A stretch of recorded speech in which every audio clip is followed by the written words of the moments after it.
Hey guys, so a common issue we see in the gym and a common question we get asked on how to get around it.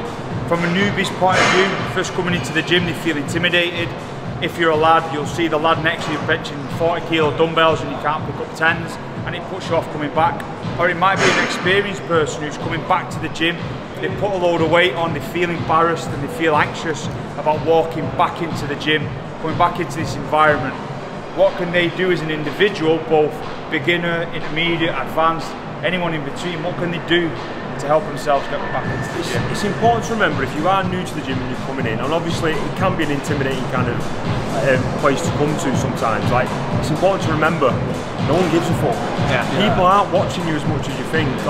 So many times guys you're not go, that important. Crack on with your session, people aren't watching you as much as you might think they are.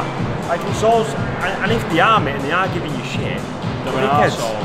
I don't think you'll find them in here. I don't think I've ever seen that. No, not in here anyway. No. You're not going to get that in factory. If somebody is that much of an arse that they're going to put you down because you don't look quite, you don't quite look like they do, then they're a prick. I genuinely, when I'm driving about, if I see a really overweight person running and they're sweating their tits off and they're dying, I'm like, go on, lads. Go on, I do genuinely buzz off. During the time, people who do train already are fucking buzzing to see people having a crack at it. That is, you're all in the same boat. You're all the same sort of person. And following on from what you were saying about, mine's just gone blank now. Save you. Right, so save me. I'll come back to it. Now, say for example, when you first start training, for example, Zach squats what? What's the biggest squat, lad? 100 kilos. Where did you, this is the thing, fucking 100. So say he's done 260, right? How many years previous has he had to do to get to that point? Don't just look at the guy next to you and think, for fuck's sake, he's killing it. He was once pressing. Fuck all. And someone's got to start there. You've got to start somewhere. And he's probably looking at you in that way. Anybody who's made great progress in the gym and have worked and they've put their time in and they've got stronger and they've progressed in any which way that they're choosing to progress, they will look at you and think, he's where I was at some point. They're not looking at you and thinking what you think they're thinking. How many times they might potentially just jump in and go, change this little bit, change that bit. A little critiques the technique because they've been in that position before.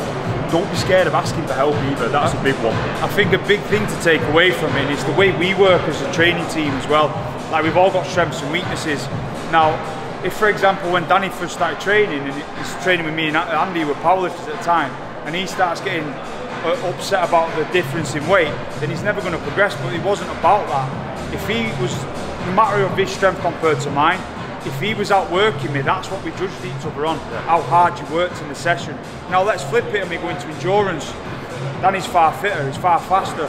Now, if I was outworking more and putting more effort in, he needs to up his game. It's on me then. It's always relative.